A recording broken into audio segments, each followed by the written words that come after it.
অনুষ্ঠানের মধ্য দিয়ে সিপাহীজলা জেলার কৃষকদের কৃষি যন্ত্রপাতি বিতরণ করা হয়।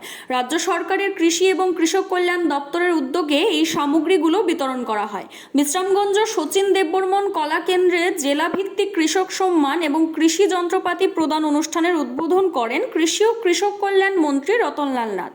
এছাড়াও উপস্থিত ছিলেন সিপাহীজলা জেলা সভাধিপতি সুপ্রিয়া দাস দত্ত, সহ সভাধিপতি পিন্টু আইচ, কৃষি ও কৃষক কল্যাণ দপ্তরের অধিকর্তা শরবিন্দু দাস প্রমুখ।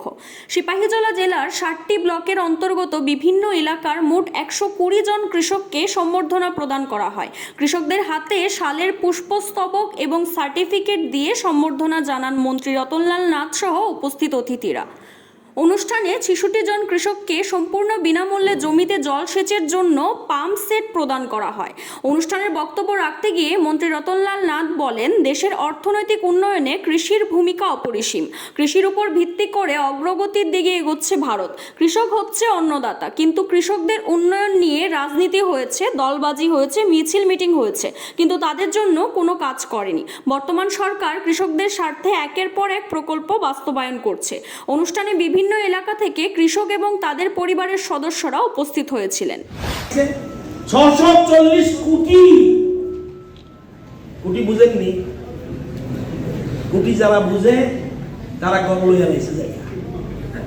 কোটি আগে বুঝতো, এখন মানুষ 640 কোটি টাকা কৃষি সম্মান নেই। আর আপনারা পাইছেন, আপনাদের পাইছেন, আপনাদের এই জেলা পাইছে 72 কোটি 93 লক্ষ কৃষক সম্মান নিধি এবং 30,099 জন কৃষক এই 6,000 টাকা করে পাইছে এবং 15 কিস্তির টাকা পাইছে। ফসল বীমা যোজনা এই সরকার কি বলছে, আগে কত লাগতো ইন্স্যুরেন্স করলে 200 কোটি টাকা এক গাড়িতে। আমরা সরকার বললাম নো, কৃষকদের মাথায় চাপ দেওয়া যাবে না। কৃষক দেখ মাত্র 10 টাকা আর 210 টাকা দিব সরকার। চিন্তা করতে পারে 10 টাকা দিয়ে আপনি ইন্স্যুরেন্স করতে ফসল বীমা যোজনা। এইখানে তো আমরা ফসল বীমা যোজনায় আমরা 1,30,000 টাকা, আপনাদের জেলার কথা বলছি, সারা জেলা বেশি। এবং এই যে সহায়ক মূল্যে ধান, এটা আগে আছে না, তো তখন তো দেখছেন যে যখন সরকার আগে এসে তখন ফড়িয়া বাইরে গেছে, দাওয়া বাইরে গেছে, তারা প্রচারিত ধরেন আপনারা দাওয়া কাছে দিবে ধরে নিলাম। এবার যদি সরকার বন্ধ করে দেয়, দাওয়া নিউজ নাই না, একবার মাথা ডুবে না গেলে। আমি যখন দেখুন যে যারা অন্যের কাছে বেঁচে রেখেছে সরকার এবার দেবো, আচ্ছা টক্ক পাঁচ, তখন আইবনি যাওয়া এগুলি সচেতন করতে হবে।